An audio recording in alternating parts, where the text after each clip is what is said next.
Yehovah, please fill me with the Ruach HaKodesh, that I may speak your written words with boldness to those who listen.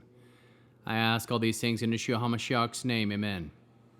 We'll start with the Shema, listen and obey. Children of Yehovah, pay careful attention and respond. Yehovah is our power and authority.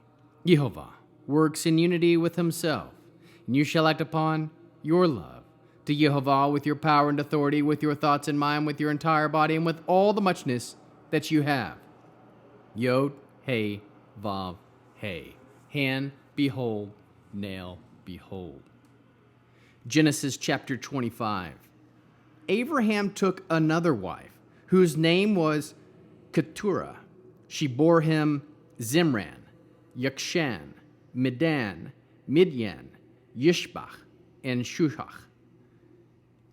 Yokshan fathered Shva and Dan. The sons of Dan were Esherim, Letashim, and Lumim. The sons of Midian were Ephah, Epher, Hanach, Avidah, and Eldaah. All these were descendants of Keturah. Abraham gave everything he owned to Yitzhak, but to the sons of the concubines he made grants while he was still living, sent them off to the east to live in the Kadim, away from Yitzhak, his son. This is how long Abraham lived, 175 years.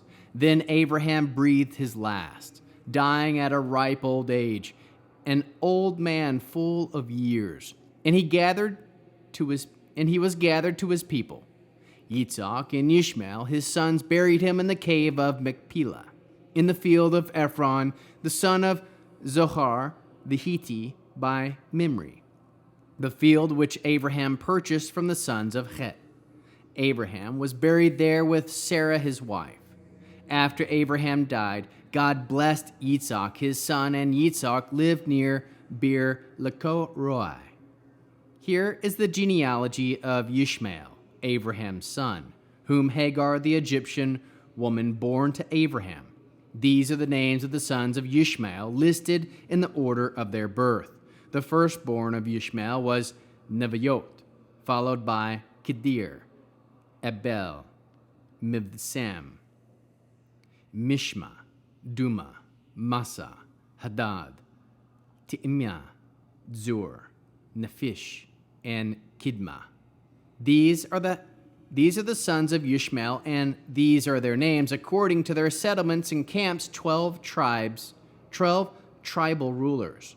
This is how long Ishmael lived, 137 years. Then he breathed his last, died, and was gathered together to his people.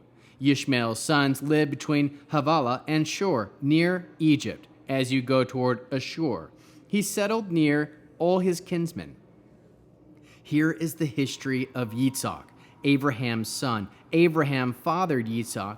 Yitzhak was 40 years old when he took Rivkah, the daughter of Bethuel, the army, from Padanaram,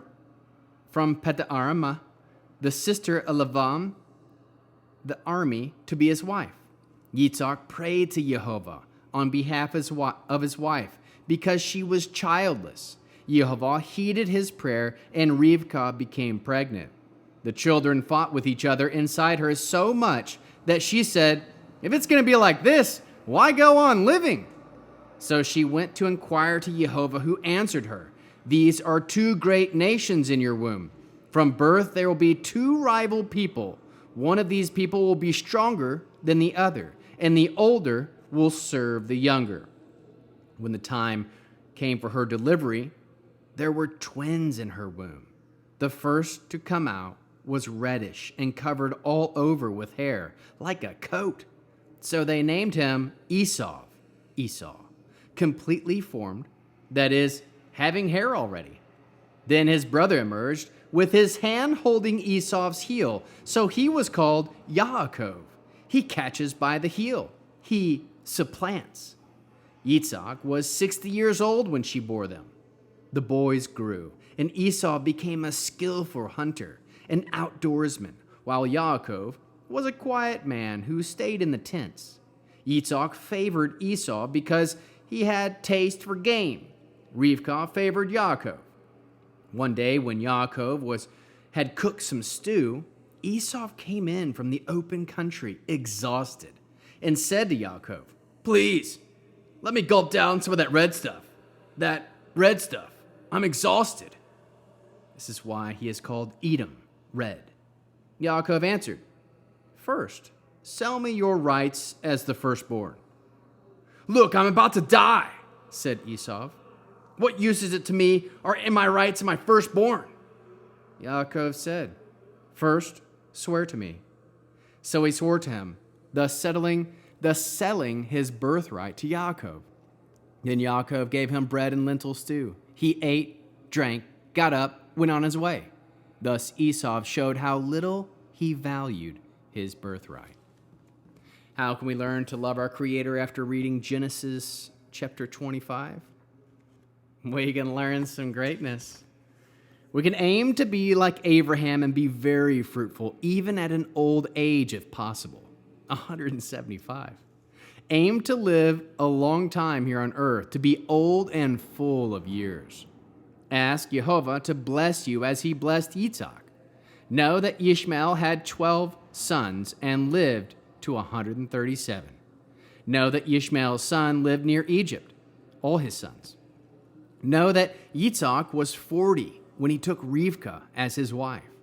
Pray for your wife as Isaac did, for her to become pregnant. Pray to Jehovah in your time of pain. Listen to Jehovah when he speaks to you. Know that Rebekah had twin boys, Esau and Yaakov, and that Isaac was 60 when he became a father. Aim to be who Jehovah designed you to be.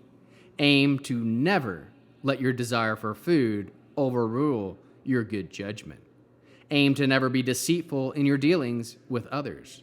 Aim to put a high value on things that should be important. Aim to look for the opportunity Jehovah gives you and act wisely. How can we love others as Yeshua loves us? We can pray for others often and love others as you would want them to love you. Bear one another's burdens. Give to others the way you would have them give to you. Produce spiritual fruit, love, joy, peace, patience, kindness, goodness, faithfulness, humility, and self-control. In this beautiful Shabbat, with the Aaronic blessing, Jehovah will kneel before you presenting gifts, and he will guard you with a hedge of protection. Jehovah will illuminate the wholeness of his being toward you, bringing order, and he will provide for you love, sustenance, and friendship. Jehovah will lift up the wholeness of his being and look upon you and will set in place all you need to be whole and complete. Shabbat Shalom.